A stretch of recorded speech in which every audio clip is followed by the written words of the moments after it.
Déjà,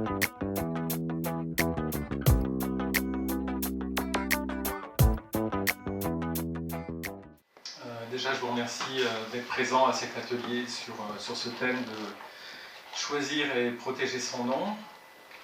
Je vais déjà me présenter, peut-être certains me connaissent déjà, mais pour ceux qui ne me connaissent pas, donc mon nom est Pierre Chanu, je dirige une société spécialisée en création de noms de marques. J'ai, dans les années 80, fondé déjà une société spécialisée dans ce domaine-là, qui est devenu un groupe international qui a beaucoup grossi et que j'ai quitté en 2006, et donc Numéo va fêter bientôt ses 10 ans. Donc cet atelier pour faire le point sur le choix des noms, mais également leur protection, surtout en ces moments où certains se posent des questions d'identité et des questions d'identité nominale sur les territoires. De façon nominale pour le nom du territoire lui-même, mais également aussi sur les marques qui sont développées au sein des territoires. Toute marque développée au sein d'un territoire est un signal d'attractivité. Donc le sujet porte également sur toutes les marques qu'on peut déployer au sein d'un territoire. Donc on verra les aspects créatifs, mais également donc, les aspects de protection.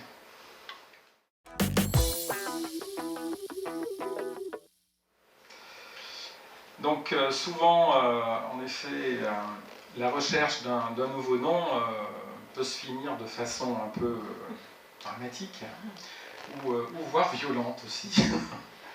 En effet, on imagine souvent ce sujet comme étant un sujet plaisant, voire ludique, mais souvent cet aspect-là fait minimiser des aspects stratégiques qui n'apparaissent pas peut-être dans un premier temps. Une deuxième remarque préalable à cette intervention, ce qu'on néglige également souvent, c'est dans la phase créative, la dimension quantitative de production qui est nécessaire pour pouvoir avoir un champ d'investigation suffisamment large afin de passer des étapes de sélection purement formelles au niveau juridique, voire au niveau international, si on se pose la question de l'attractivité sur des publics étrangers, et également aussi avoir suffisamment de noms pour franchir des étapes de sélection interne et auprès des publics. On peut s'interroger par le biais de tests de la pertinence d'un échantillon de noms et de leur réception par le public. Encore faut-il avoir suffisamment de noms pour pouvoir le faire. Donc, des aspects importants, ce côté un peu ludique de la création, qui peut lui être préjudiciable, mais également aussi donc, cet aspect souvent que l'on oublie d'investigation large, tant au niveau des formes de mots qu'au niveau des contenus que peut véhiculer un terme. Donc se donner du choix, c'est déjà aussi améliorer peut-être la qualité du choix final.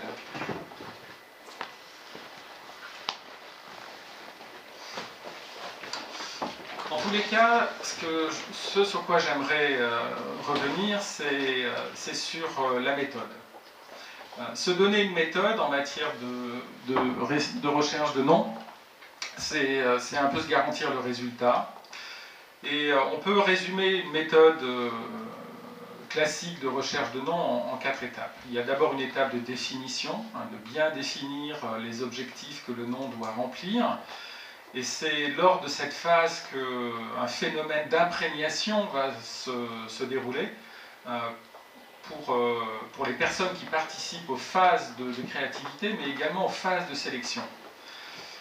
C'est également le moment aussi de retenir des critères de sélection. C'est déjà le moment de le faire, c'est-à-dire d'essayer de bâtir presque une grille d'évaluation de la qualité des noms qui seront produits. Une fois que c'est fait dès le début de la recherche de noms, vous pouvez vous en libérer lors des phases de création. Et ça aussi, c'est un principe de créativité. C'est éviter de brider la création par des phases de sélection qui sont parallèles. La phase de sélection, elle est toujours détachée de la phase de production. Donc il faut s'interroger en amont sur des éléments marketing, des éléments formels de sélection, des critères de sélection, pour mieux les oublier lors de la phase de production. Ils reviendront après en phase finale. Donc après cette phase d'imprégnation, donc des différentes personnes impliquées dans une recherche de nom, hein, ça peut être plusieurs types de publics, hein, on va le voir un peu tout à l'heure, et on le voit aussi par exemple dans les démarches qui ont été menées récemment par les régions, d'implication de différents publics dans les phases de production, à la fois des publics, des personnels, des conseils régionaux, mais aussi le public lui-même, hein, les habitants, voire aussi les collèges d'experts qui ont été consultés. Donc cette phase d'imprégnation, elle n'est pas uniquement dédiée aux personnes qui sont à l'origine des noms, mais ça peut être aussi utile de mener cette phase-là sur les personnes qui seront à même de sélectionner, bien sûr, les noms.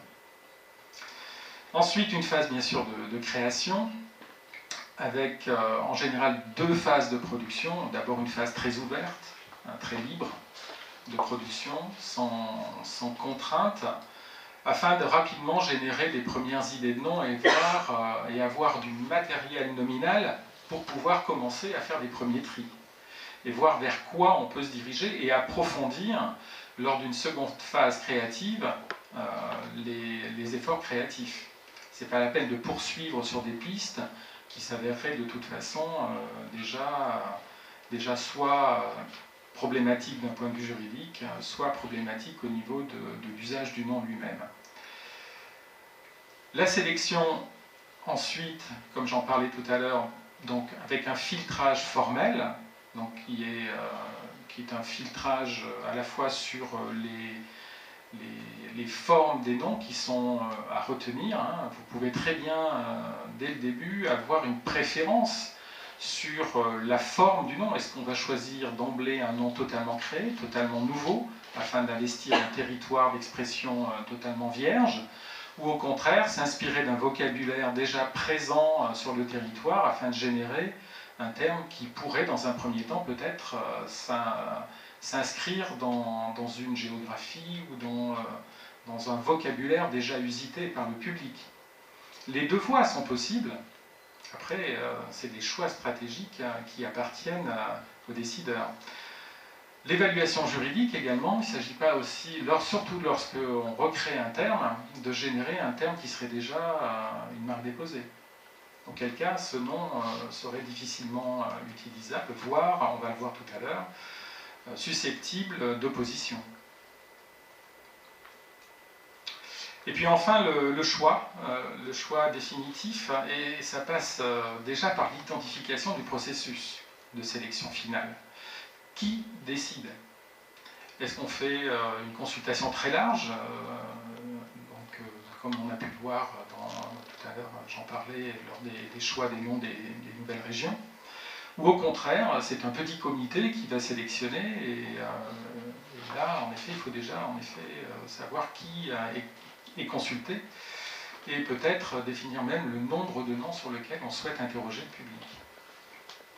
Donc on s'interroge sur le processus, et une fois qu'on a déterminé le processus, on peut mettre en place des moyens de choix final, en fonction bien sûr de tous les éléments d'information qu'on a pu récolter en amont.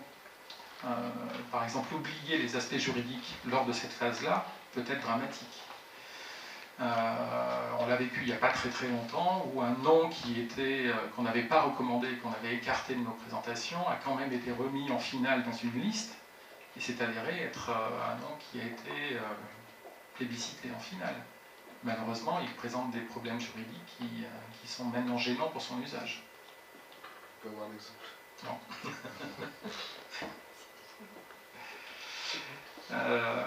Bien, donc on reverra peut-être cet aspect de méthodologie, on va avancer un petit peu dans celle-ci, en rentrant dans le détail des différentes phases. Exemple, donc sur la définition, il s'agit de s'interroger peut-être déjà sur les fonctions du nom lui-même, Et peut-être là, justement, ça peut vous aider à déterminer les critères de sélection. Bon, ça c'est assez généraliste en matière d'identité, mais on peut faire le même parallèle sur les noms de territoire ou sur les marques de territoire.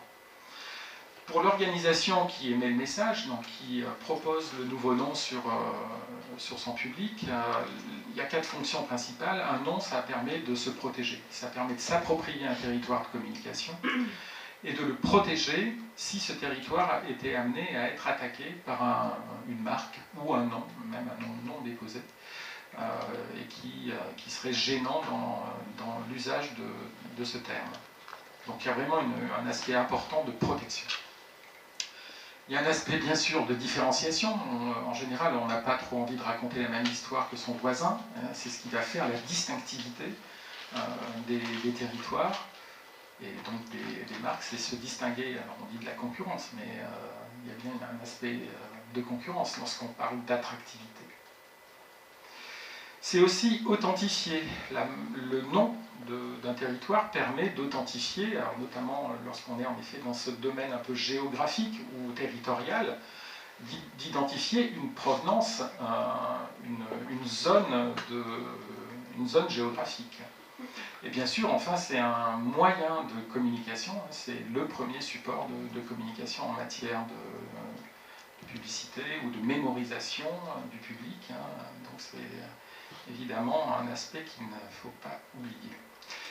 Pour le public, si on se met à sa place, à quoi ça leur sert d'avoir des noms? Souvent, ça sert à reconnaître, à se repérer.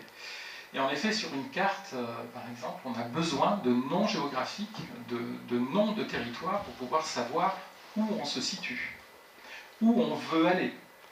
Et encore après, mieux attribuer certains qualificatifs ou certaines images.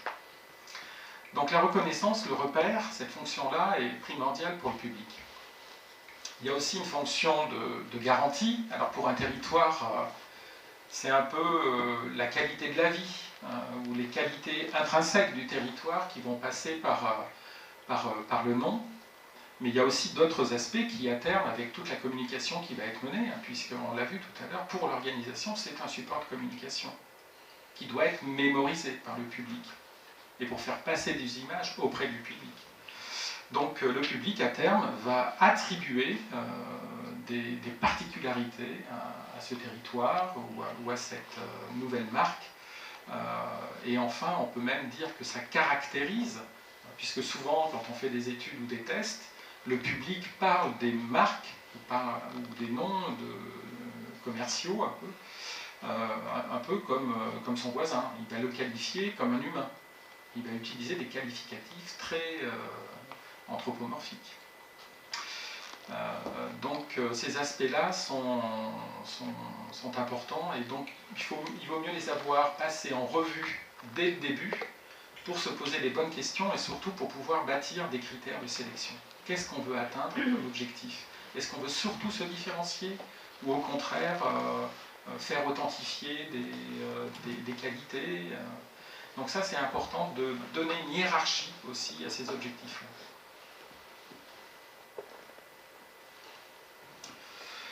Donc une fois qu'on s'est bien imprégné du sujet, qu'on a bien déterminé les critères de sélection, qu'on sait à peu près où on va mettre tout ça de côté et on va se lancer dans des phases de production. Et comme je le disais tout à l'heure, surtout soyez quantitatif.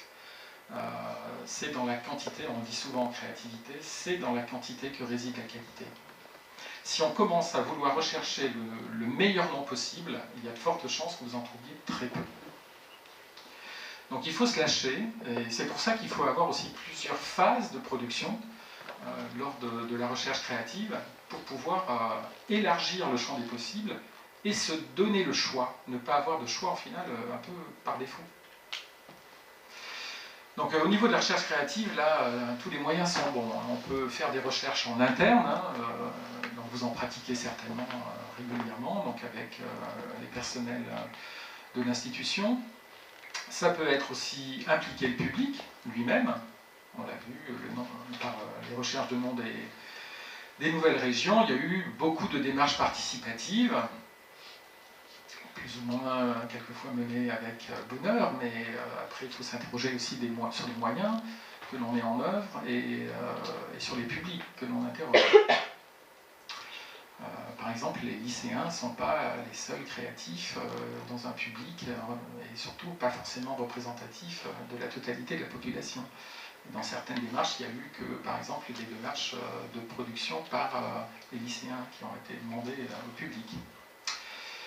Et puis aussi, on peut faire appel à un prestataire extérieur.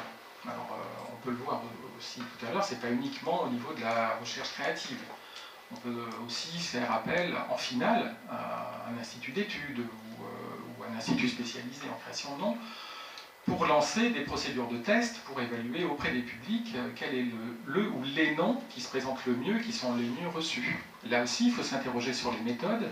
On ne peut pas tester un nom totalement créé à côté d'un nom qui contient déjà de façon sémantique des expressions assez directes auprès du public. Si on les teste en même temps et on les présente en même temps auprès du public, il faut être sûr que le nom créé va être rejeté.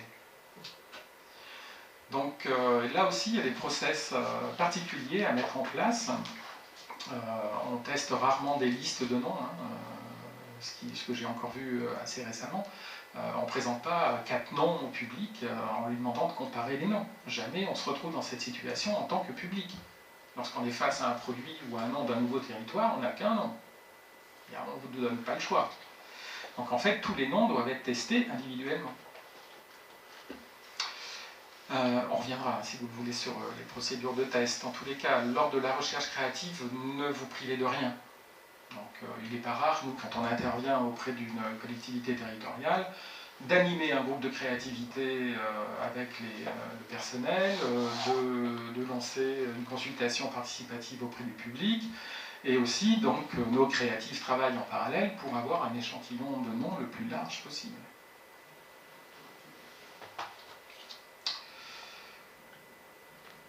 Après ces phases de production, il s'agit de faire des tris. Donc là, on revient un peu sur Terre, c'est là aussi un principe de créativité. On s'éloigne pour mieux revenir, et on revient à la réalité en mettant en place des process de sélection très formels. Donc tout d'abord un filtrage juridique qui est éliminatoire, ça j'insiste là-dessus. On imagine souvent assez peu que ça peut être vraiment un problème qui arrive a posteriori du lancement et qui peut être rédhibitoire. C'est-à-dire qu'on peut très bien vous demander de retirer un nom.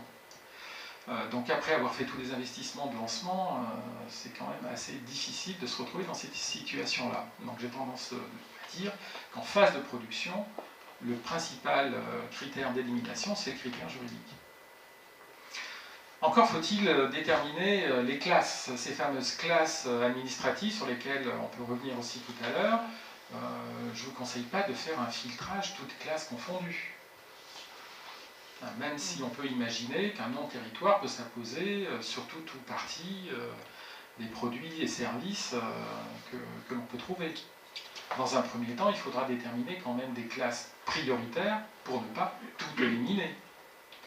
Donc un filtrage juridique doit d'abord être bâti sur une réflexion juridique au niveau de ces classes prioritaires. Aujourd'hui aussi, un nom territoire, ça doit être une adresse internet. Donc il va falloir vérifier parmi les noms de domaine que ce nom est disponible. Mais là, je ne vous conseille pas de faire d'élimination à tout crin non plus, parce que c'est un peu plus souple qu'en matière de marque. On peut toujours se débrouiller et en rajoutant un caractère, vous libérez totalement un nom de domaine. Après, il s'agira de faire des veilles pour voir si vous pouvez récupérer le nom principal, etc. Mais en tous les cas, ne soyez pas trop drastique au niveau du filtrage en nom de domaine. Là aussi, il faut déterminer les extensions prioritaires. Vous savez que le nombre d'extensions augmente tous les jours. Donc, il va falloir choisir aussi dans quel domaine vous vous trouvez. Éventuellement aussi s'interroger sur la capacité qu'un public étranger a à percevoir ce nouveau nom, car les publics ne sont pas franco-français en matière de nom de territoire. Les territoires sont traversés par toutes sortes de nationalités, donc de langues. ou de culture. Donc là aussi, il y a peut-être des vérifications linguistiques à mener, peut-être sur certaines langues prioritaires aussi. Difficile de faire des contrôles sur plus de 100 langues, mais en tous les cas, là, on peut s'interroger sur la qualité des noms. Donc c'est un critère supplémentaire, un critère formel supplémentaire pour choisir un bon nom. Enfin, le process de sélection, on a un peu parlé tout à l'heure des questions à se poser, mais les trois questions principales, c'est qui, combien et comment. Qui, c'est qui prend la décision, combien, c'est sur combien de noms, et comment, c'est sur quels critères et avec quels moyens on va mener cette décision finale. Là aussi, souvent, c'est une dimension qui est assez négligée, c'est-à-dire qu'on pense que tout ce processus va très bien se dérouler, et qu'en finale, bien sûr, tous les argumentaires vont être accueillis à bras ouverts ou à oreilles ouvertes. Mais ça ne se passe pas toujours comme ça, parce qu'en matière de nom, et vous devez le savoir, c'est quand même une matière très affective, hein, où la subjectivité est forcément très présente, et donc il va falloir un peu la contrôler. Donc c'est pour ça que j'insiste sur ces fameux critères de sélection. Il faut donner les moyens, par exemple, à un décideur ou à un collège de décideurs qui n'a pas été associé depuis le début, ce qui est souvent le cas, à la démarche. Il va falloir lui donner les moyens de sélectionner aussi le nom de façon un peu plus objective que j'aime, j'aime pas. Donc ça demande de l'accompagnement, ça demande de la sensibilisation, et donc des moyens qui sont à prendre en compte dès l'amont, hein, dès la méthode que vous mettez en place. Donc identifiez bien le process de sélection, hein, et bien sûr les décideurs finaux.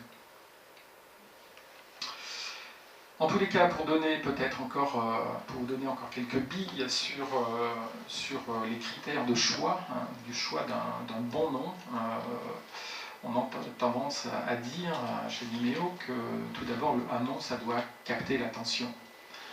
Je dis souvent un nom c'est d'abord du son avant d'être du sens. Et en effet, quand vous commencez à apprendre un vocabulaire ou à entrer en contact avec un nouveau mot, vous passez par un canal auditif avant que ça soit un canal purement déductif et sémiologique. Donc l'impact du nom, alors l'impact, ça peut être phonétique, ça peut être formel, là il y a différents moyens pour dégager de l'impact, c'est surtout en fonction de l'environnement des noms utilisés, l'impact est important. Le nom doit affirmer son individualité, hein, ça c'est la différenciation, on l'a vu tout à l'heure.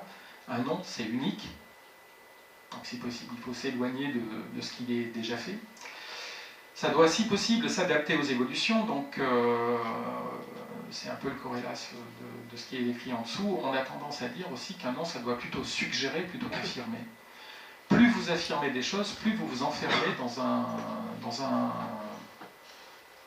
domaine d'expression qui peut être à la limite, puisqu'on ne sait pas comment quelquefois évoluent les offres ou les territoires, même, et ça bouge. Hein. Donc si le nom suggère plutôt, on a tendance à avoir un nom un peu plus large en termes de périmètre. Et bien sûr, le nom doit être validé juridiquement, ce qui me permet de passer à la deuxième partie de cette intervention, qui est la protection.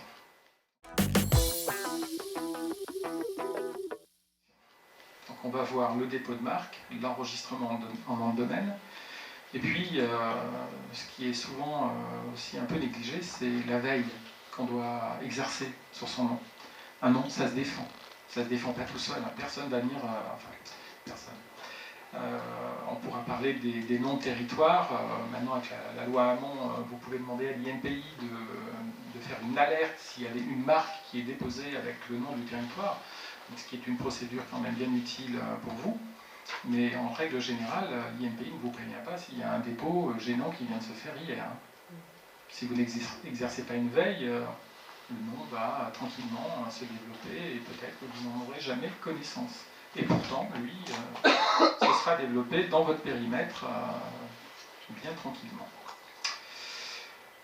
Le dépôt du nom, on va rapidement voir ce qui est protégeable et ce qui ne l'est pas, hein, c'est les examens de l'INPI.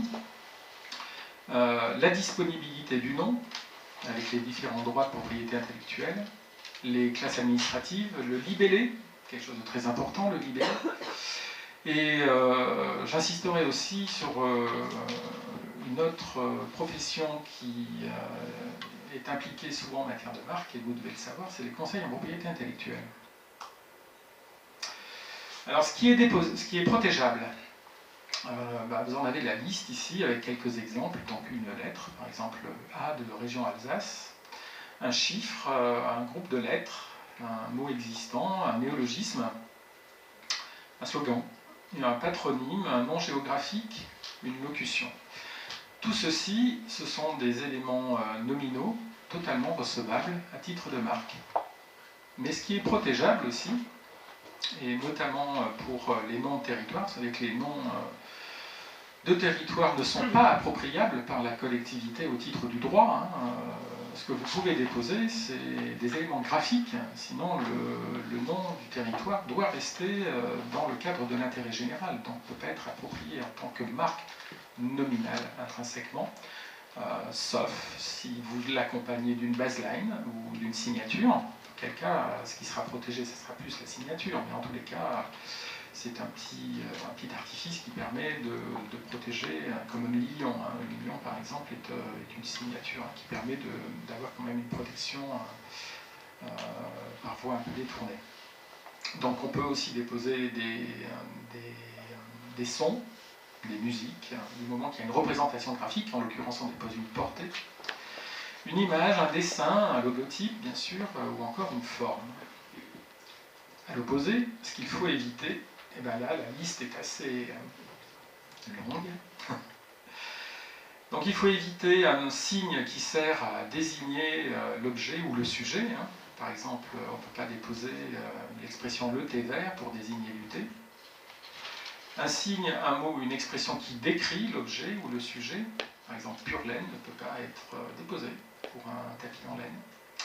Un nom qui trompe le public, Geneva, pour des montres fabriquées en France, ne sera pas recevable. Et ça, c'est l'INPI qui fait l'examen de ça.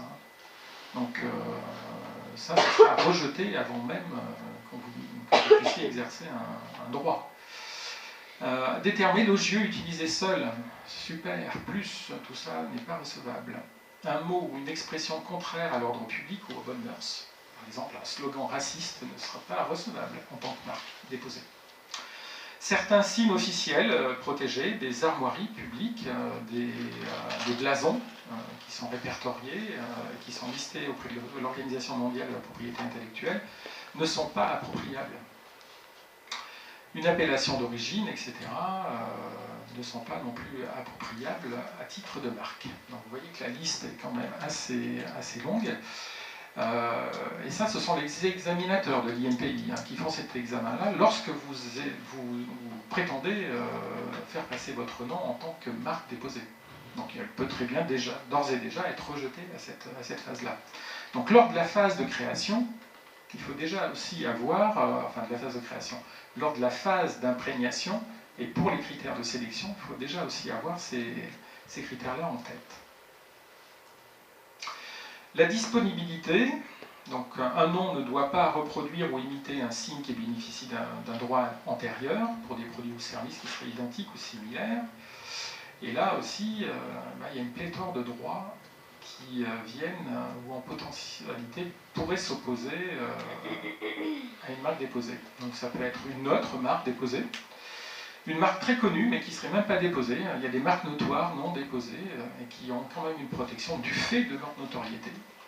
Une dénomination sociale, un nom commercial s'il est connu sur le territoire français. Un nom de domaine, une indication géographique protégée ou un nom de collectivité territoriale aussi. Là, en effet, il y a dans le code de la propriété intellectuelle quand même un début de protection sur les noms de territoire qui intervient ici, ou encore un droit d'auteur pourrait être mis en opposition d'une demande de dépôt. Le dépôt par lui-même, c'est d'abord, on l'a vu même pour le filtrage juridique, s'interroger sur les classes administratives dans lesquelles vous déposez ce nom-là. Alors il faut savoir que les classes, ça n'a pas de valeur juridique. Les classes, ça a été fait en 1964 pour simplifier le travail des juristes, et qu'on s'y retrouve un peu dans la forêt des produits et services qui évoluent tous les jours. Il y a encore quelques années, on ne savait même pas classer les logiciels, ils ne sont maintenant mis dans la classe 9, c'est les produits électriques. Donc il faut quand même s'interroger sur la portée de votre dépôt. Déjà, c'est coûteux, notamment si vous faites des protections à l'étranger. Mais aussi, il faut s'interroger à ce qu'on appelle la déchéance, puisqu'une marque peut être, est en potentialité déchéable si elle n'a pas été utilisée dans son domaine pendant 5 ans. Donc au bout de 5 ans, si vous avez fait une protection dans une classe, admettons la classe des meubles, qui est la classe 20, et que vous n'avez jamais produit un meuble, qu'on va vous demander d'en fournir la preuve et que vous êtes bien sûr dans la capacité de la fournir, votre marque sera déchue pour la classe 20. Donc en fait, il s'agit surtout de rédiger un libellé adapté. Choisir ces classes, c'est bien, mais rédiger correctement le libellé, c'est encore mieux. C'est ce qui permettra d'avoir un dépôt beaucoup plus fort en cas d'attaque. Donc là, je vous conseille de vous faire accompagner par un conseiller en propriété intellectuelle dont c'est le métier et qui saura vous accompagner justement dans ces démarches qui sont particulièrement complexes. Alors quel est le risque encouru ? Vérifier la disponibilité d'une marque ne constitue pas une obligation légale. En France, vous n'êtes pas obligé de vérifier la disponibilité. Vous pouvez très bien demain aller déposer Chanel à l'Institut national de la propriété intellectuelle. Bon, ils vont quand même vous dire que c'est une marque notoire. Mais si vous insistez vraiment et que vous payez vos droits, bien sûr, la marque sera acceptée. Après, vous gérerez les litiges. Donc, tout ceci n'est pas une obligation légale, mais c'est fortement recommandé parce qu'il y a quand même un risque potentiel fort derrière. Si le nom n'est pas disponible, le dépôt de marque peut être contesté à tout moment par les propriétaires de droits antérieurs. On les a vus, ils sont quand même nombreux. Donc, il y a pas mal de vérifications à faire. Il n'y a pas uniquement les marques déposées. Il y a aussi les dénominations sociales, les droits d'auteur, etc. Et donc, vous pouvez très bien être attaqué pour contrefaçon, concurrence déloyale, et on peut vous interdire d'exploiter votre marque, et on peut aussi vous demander des dommages et intérêts. Le nom de domaine, on va accélérer un petit peu. Donc, on va voir la règle, les extensions, la vérification et les enregistrements. La règle, vous la connaissez, c'est premier arrivé, premier servi. Le nom de domaine profite à celui qui le réserve en premier. Ça n'a pas changé, c'est toujours le cas. Mais attention, un nom de domaine, ce n'est pas une marque. La protection n'est pas la même. Vous pouvez, sur la base d'un nom de domaine, entamer une action en concurrence déloyale, mais pas en contrefaçon. Vous pouvez faire qu'avec une marque. Ça. Donc attention, ça ne suffit pas d'avoir un nom de domaine déposé pour avoir une protection forte. Donc le nom de domaine, c'est un peu pareil que pour les classes, avec les marques, il faut choisir ses extensions, connaître un peu sa sphère d'influence pour choisir les extensions principales pertinentes, .com, .fr, .eu, .org, mais aussi aujourd'hui s'interroger sur les extensions secondaires qui deviennent de plus en plus nombreuses chaque jour, avec même des extensions qui comprennent des noms de territoires. Paris, Brest, c'est des noms de territoires. Donc là aussi, il faut s'interroger sur la pertinence de ces extensions, et puis aussi, il faut s'interroger sur les noms de domaine, sur les variations autour du nom. Est-ce qu'on met un accent ? Auquel cas, vous pourrez déposer aussi en .fr et .eu le nom avec des accents sur les E. Et on peut s'interroger aussi sur les S. Est-ce que le nom pourrait prendre un S ou pas? Est-ce qu'il peut être sujet à variation orthographique? Si oui, lesquelles? Et là, ça peut commencer à donner beaucoup de noms complémentaires autour du nom principal qu'il faudrait vérifier et qu'il faudrait aussi protéger pour pouvoir avoir une protection large au niveau du territoire que vous souhaitez préempter en termes de protection.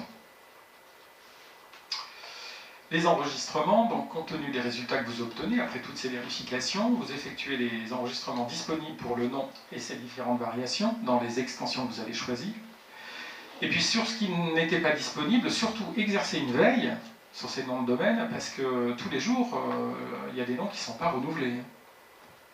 Donc que vous pouvez, dès l'oubli d'un réenregistrement, vous approprier, si vous payez les droits en ligne, sur n'importe quel site d'enregistrement de nom de domaine.